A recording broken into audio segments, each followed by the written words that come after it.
शंकराचार्य जी बन सकते हैं, वो भगवान राम बन सकते हैं, भगवान कृष्ण बन सकते हैं। संगति सबसे ऊंची है। इसलिए मैं 3 पॉइंट आपको आज दूंगा। 1 नंबर संस्कार, 2 नंबर संस्कृति, 3 नंबर सत्संग।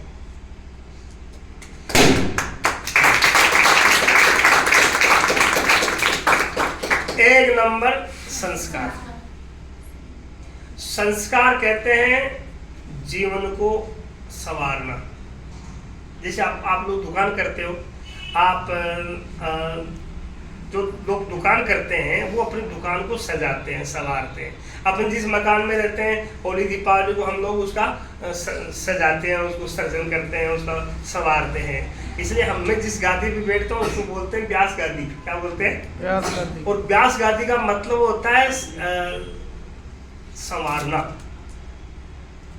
जीवन को संवारना, जीवन को व्यवस्थित करना, जीवन को संस्कारित कर देना, जीवन को एक अपने अपने अपने रूप से, अपने अपने ढंग से जीना।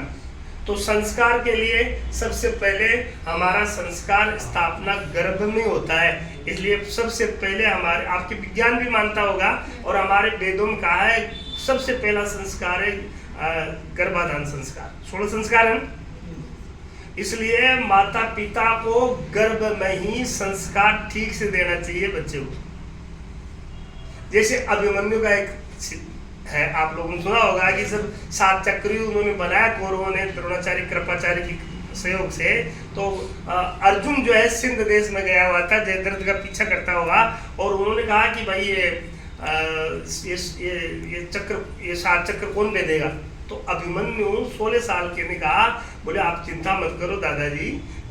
धर्मराज युधिष्ठिर से कहा कि गया मेरा बाप है, अभी बेटा मौजूद है, गया तो मेरे पिता है लेकिन उनका खून अभी मौजूद है, मैं इसको भेज दूंगा। तो बोले आपकी उम्र 16 वर्ष है, आपने ये विद्या कहाँ सीखी? बोले जब मैं मेरी माँ के गर्भ में था तब मेरे पिता मेरी माता जी को ज्ञान सुना रहे थे और मैं सुन रहा था अंदर में।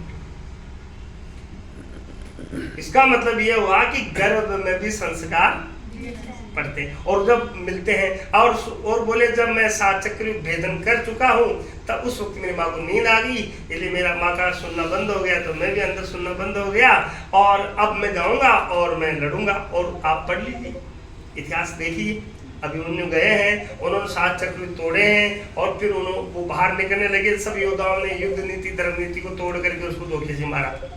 लेकिन एक इतिहास कहता है कि गर्भ का संस्कार उन्होंने बाहर प्रकट कर दिया। ठीक है, ये तो पौराणिक इतिहास है। और नवीन इतिहास में आप देख रहे होंगे कि आज बच्चा 2 साल का है, 2.5 साल का है, 3 साल का है, ठीक है, उसको आप मोबाइल दिखाइए, झपटेगा, ऐसे झपटेगा जैसे बिल्ली मुंह से झपटती है। एक बात बताओ कि इतने कोचिंग और इतने संस्थाएं, इतने स्कूलें संस्कार देने के बाद संस्कार नहीं आता, उस बच्चों को कहां से आ गया संस्कार कि वो तुरंत अपना जो फंक्शन उसको चाहिए वो निकाल लेता है। उसके माँ बाप नहीं निकाल सकते इतना जल्दी जितना वो बच्चा निकाल लेता है। ये 2 साल के बच्चों को ये कहां से मिल गई ट्रेनिंग? तो मेरा समझ में ये आया, मेरे जहाँ तक समझ में आया वो ये था कि शायद अभिमन्यु की माँ ये सुन रही थी, आज की माँ वो सोती उसको दबा रही है, तो अंदर में वो ट्रेनिंग ले रहा है, नहीं ले रहा क्या? हाँ, इसलिए आप लोगों को मैं यही कहना चाहूँगा कि जीवन जो है ये संस्कार पर खड़ा है और माता पिता का संस्कार बच्चों को देना बहुत जरूरी है। यदि संस्कार नहीं मिलता है तो उसका संसार अच्छा नहीं होगा। और यदि मैं तो ये कहूँ कि जैसा संस्कार वैसा संसार, आदमी जैसा संस्कार होगा उसका संसार भी, जैसी दृष्टि वैसी सृष्टि, जैसी मनुष्य की वृत्ति वैसा बर्ताव। इसलिए संस्कार बहुत जरूरी है और वो संस्कार गर्भ से ही शुरू हो जाते हैं, फिर जन्मने के बाद भी संस्कार होते हैं, फिर स्कूल में भी संस्कार होते हैं, फिर गुरु लोगों के द्वारा भी संस्कार होते हैं।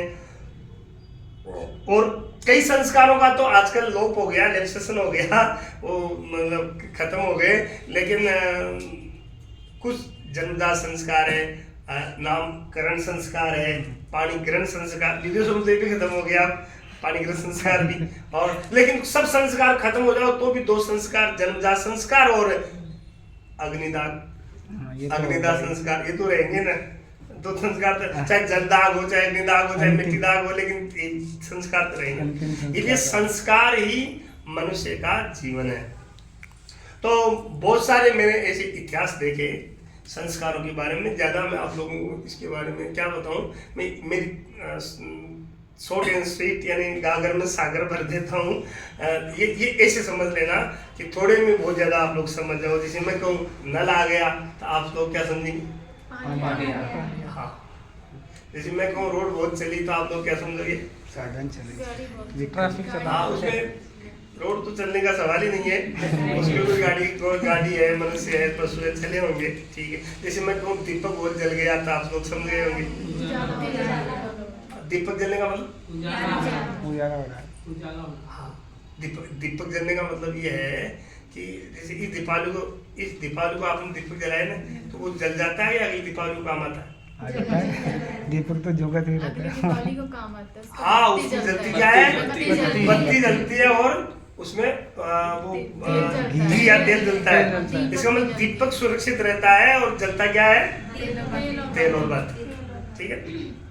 ऐसे मैं कम बोलूँ और आप लोग ज़्यादा समझ रहे हो ना, ऐसे समझना। मैंने एक ऐसा इतिहास पढ़ा कि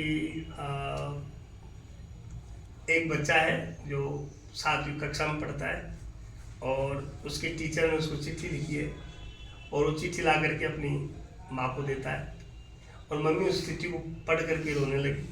तब उस बच्चे ने कहा कि माँ, पिताजी तो 100 वर्ष पहुँच गए तो तू अकेली है और मैं तेरा इकलौता बेटा हूँ।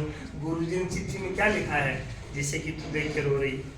तो माँ ने कहा बेटा तेरे गुरुजी ने एक इसमें लिखा है कि तेरा बेटा बहुत ही पढ़ने में टैलेंट है, एक्सीलेंसी है, तेरा बेटा बहुत ही पढ़ने में होशियार है, इसलिए मेरे यहाँ स्कूल में इसके लिए टीचर नहीं।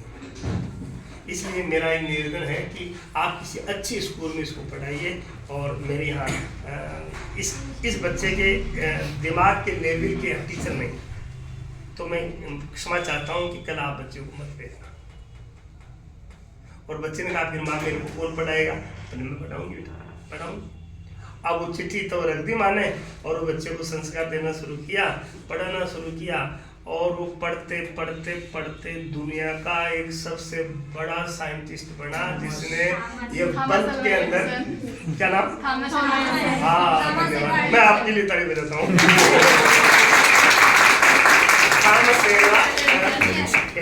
ठीक है। और जब वो मतलब विश्वविख्यात होकर के वो दुनिया का सबसे बड़ा वैज्ञानिक बन करके जब आया, अवार्ड लेकर के जब आया तो घर में गांव में पूछा लोगों को, मेरी माँ रहती थी तो बोले गांव के लोगों ने कहा आपकी माँ तो 100 वर्ष पहुँच गई। उनका तो ध्यान तो गया। बोले आप लोगों ने हमें बताया तक नहीं। बोले क्या बताते, आपको पता ही नहीं था? तो बोले अंतिम यात्रा हमने कर दी, सब कुछ कर दिया। तो उसने आके घर खोला और वो जहाँ बैठा था वहीं बैठ करके उसने अपनी माँ का चित्रण याद किया कि माँ ये दुनिया रोई थी मेरे लिए और आज वो माँ नहीं है। तभी उसकी नज़र एक ताक में गई और वो कोई चिट्ठी वहाँ उसको लिखी मिली जो माँ पढ़ के रोई थी। तो उसको एक उत्सुकता हुई कि मैं इस चिट्ठी को पढ़ करके देखता हूँ, देखिए इसमें क्या लिखा सर। तो उसमें ये लिखा था कि तेरा बच्चा पढ़ने के अंदर बहुत ही कमज़ोर है और मेरे यहाँ इसके लिए स्कूल में कुछ जगह नहीं है और मैं इसका नाम हटा करके आज मैं इसका खाता बंद कर रहा हूँ। कल से आप अपने बच्चे को दूसरी जगह पढ़ाएं। अब उस चिट्ठी को देख करके थॉमस रोने लगा और वो रोया इसलिए कि माँ तुम मर गई और मुझे दुनिया का सबसे बड़ा साइंटिस्ट बना के चली गई और माँ तुम मर गई। मेरे को यहाँ तक नहीं कहा कि तू पढ़ने में जब छोटा था तो बहुत वीक था, कमजोर था। माँ तूने मैं जब पढ़ने में इतना वीक था, कमजोर था, मेरी बुद्धि इतनी कमजोर थी कि मेरा नाम तक हटा दिया सर ने। और माँ तू क्या उम्मीद लेकर के मुझे दुनिया का सबसे बड़ा साइंटिस्ट बना दिया? माँ तूने कैसे मुझे संस्कार दिए होंगे, तूने क्या सपने देखे होंगे और मेरे लिए कितना संघर्ष किया होगा। तब माँ मैं आज दुनिया का सबसे बड़ा साइंटिस्ट बना हूँ, माँ धन्यवाद है, तेरे को सत सत नमन है, लेकिन तूने मुझे बताया तक नहीं कि मैं पढ़ने में इतना कमजोर था। ऐसे याद करके माँ को रोया। तो इस घटना से, इस इतिहास से, इस एग्जाम्पल से हमको ये सीख ले लेना चाहिए कि धरती पर कमजोर कोई नहीं होता, वीक कोई नहीं होता। भगवान सबको पावर दिया है, सबको शक्ति दी है, सबके अंदर भगवान एक अद्भुत बुद्धि रखी है। बस फर्क इतना है कि आप कैसे लोगों के संपर्क में रहते हैं। यदि गुरु या माता पिता या अपने स्वजन या मित्र यदि थॉमस की माँ की तरह मिल जाए तो हम छोटे को भी महान नहीं बना सकते। मानो हम काम के नहीं है, हम तो बिल्कुल कमजोर हैं, हम तो गरीब घर से हैं, हम तो बिल्कुल पिछड़े वर्ग से हैं साहब। लेकिन यदि मान लो हमको संगत अच्छी मिल जाए और हमें यदि अच्छे लोगों का संग हो जाए तो क्या बड़ सेया बड़ होते जो 52 भुज दंड, 52 जी के संग पे दंड गयो ब्रह्मंड। जब 52 भगवान आए तो 52 अंगुल के थे और उनके हाथ में डंडा भी 52 अंगुल का ही था। लेकिन महाराज बलि का जब उन्होंने वरदान लेकर के जब उन्होंने ब्रह्मांड को नापा और पूरे एक कदम में पूरे आकाश को छू लिया, तब उनके हाथ में जो डंडा था लकड़ी का था, छोटा था, 52 अंगुल का था, लेकिन बड़े के हाथ में था तो वो डंडा भी ब्रह्मांड को छेड़ गया, डंडा भी बड़ा हो गया। इसका मतलब ये है बड़े लोगों के साथ रहने से हम भी बड़ा हो सकते हैं।